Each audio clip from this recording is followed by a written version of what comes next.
Good morning class third. Subject है बच्चों आपका हिंदी रिमझिम हिंदी फर्स्ट। और इसमें अभी तक हमने चैप्टर नंबर 4 पढ़ा था, मन करता है। एक कविता थी बच्चों, ठीक है ना। और आज इसमें हम पढ़ेंगे चैप्टर नंबर 5। चैप्टर नंबर 5 में देखिए यहाँ पे है बहादुर बिट्टो। ये पंजाबी एक लोक कथा है, ठीक है ना। पंजाबी लोक कथा है, पंजाब की है। और यहाँ पे हम कहानी आज पढ़ेंगे पंजाब की लोक कथा की। पेज नंबर 34 है, तो सभी बच्चे इसको ओपन कर लेंगे। तो यहाँ पे आप देखेंगे एक किसान था, ठीक है। कहानी पढ़ना स्टार्ट करते। एक किसान था, उसकी बीवी का नाम था बिट्टो।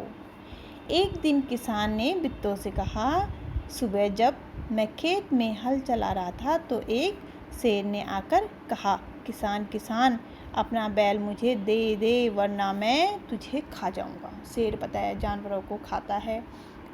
तो उसने क्या बोला किसान को कि मुझे अपना बैल दे दे, नहीं तो मैं तेरा क्या कर दूंगा, तुझे ही खा जाऊंगा।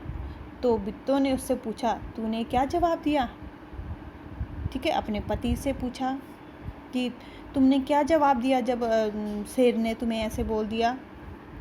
तो यहाँ पे देखिए किसान ने कहा, मैंने कहा तू यहीं रुक, मैं घर जाकर अपनी गाय ले आता हूँ। अगर तू बैल खा लेगा तो हम लोग भूखों मर जाएंगे, ठीक है ना। उसने क्या कहा कि मैं जो है बिट्टो का पति, उसने बोला जो किसान कि मैं घर जाके क्या करता हूँ, एक गाय तेरे लिए लेके आता हूँ, और अगर हम बैल तुम्हें दे देंगे खाने के लिए तो हम तो क्या हो जाएंगे, भूखे मर जाएंगे। हम अपनी खेती में हल कैसे करेंगे, ठीक है ना।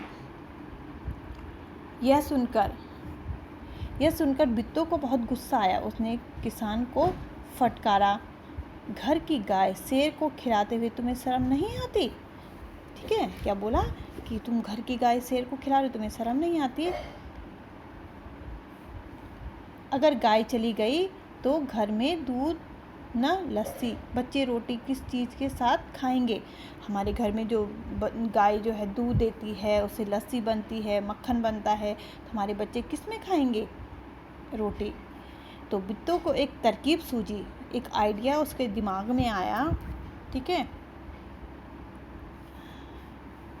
उसने कहा, तुम फौरन खेत में जाकर शेर से कहो कि मेरी बिट्टो तुम्हारे खाने के लिए एक घोड़ा लेकर आ रही है। क्या बोला?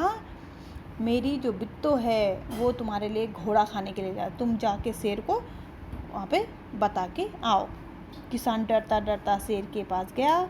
उसने कहा, शेर राजा, हमारी गाय तो बड़ी मरियल है, ठीक है ना। वो एकदम ऐसे कमज़ोर है, मरने की वो हालत में है, ठीक है। उससे तुम्हारा क्या बनेगा, उससे तुम्हारा पेट भी नहीं भरेगा। मेरी बीवी अभी तुम्हारे लिए एक मोटा ताज़ा घोड़ा लेकर आ रही है। क्या बोला कि जो मेरी बीवी है बिट्टो, वो तुम्हारे लिए क्या लेके आ रही, एक मोटा ताज़ा घोड़ा लेके आ रही है। अब देखिए बिट्टो ने सिर पर एक बड़ा सा पगड़ बांधा और हाथ में दरांती लेकर घोड़े पर सवार हो गई। पगड़ी बांधी सर पे बड़ी सी और हाथ पे दरांती लेकर सवार हो गई। घोड़ा दौड़ाती वह खेत पर पहुंची और जोर से चिल्लाई, अरे किसान, तू तो कहता था कि तूने 4 शेरों को फांस रखा है, यहाँ तो सिर्फ एक ही है, बाकी कहाँ गए? फिर वह घोड़े से उतरकर शेर की तरफ बढ़ी और कहने लगी, अच्छा कोई बात नहीं, नाश्ते में एक ही शेर काफ़ी है। क्या कहने लगी? नाश्ते में एक ही शेर काफ़ी है।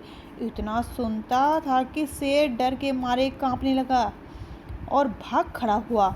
यह देखकर बिट्टो बोली, देखा इसे कहते हैं हिम्मत, तुम तो इतने डरपोक हो कि घर की गाय शेर के हवाले कर रहे थे। उधर मारे भूख के शेर की आंतें छटपटा रही थी। एक भेड़िए ने पूछा, महाराज क्या मामला है, आप आज बहुत उदास दिखाई दे रहे हैं, है ना। क्या हो गया, आज आप बहुत उदास दिखाई दे रहे हैं? तो शेर ने कहा, कुछ न पूछो, आज मुश्किल से जान बची। आज एक ऐसी राक्षसी से पाला पड़ गया जो रोज़ सुबह 4 शेरों का नाश्ता करती है। यह सुनकर भेड़िया बहुत हंसा। वह सुबह झाड़ी में छिपकर सारा तमाशा देख रहा था। उसने कहा, भोले बादशाह, वह तो बित्तो थी जिसे आपने राक्षसी समझ लिया। आप इस बार फिर कोशिश करके देखिए। अगर बैल आपके हाथ ना आए तो मेरा नाम भेड़िया नहीं।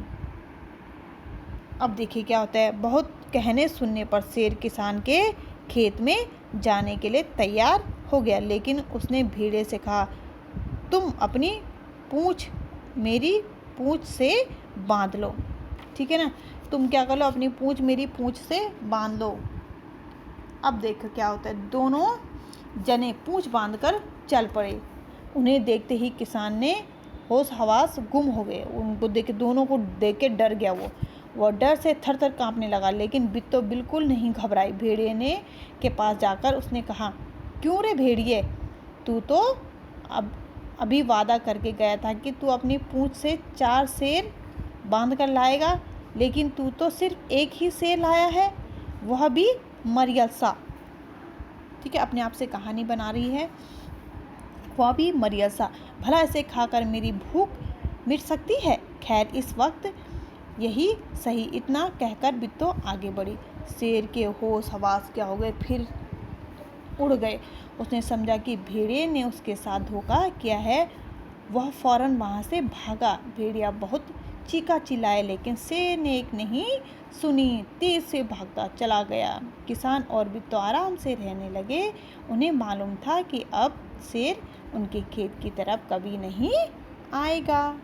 ठीक है, तो ये कहानी थी बहादुर बित्तो की और उसके जो पति था, एक डरपोक किसान, उसकी और शेर। ठीक है, तो इस कहानी को आज आपने क्या करना है, पढ़ना है।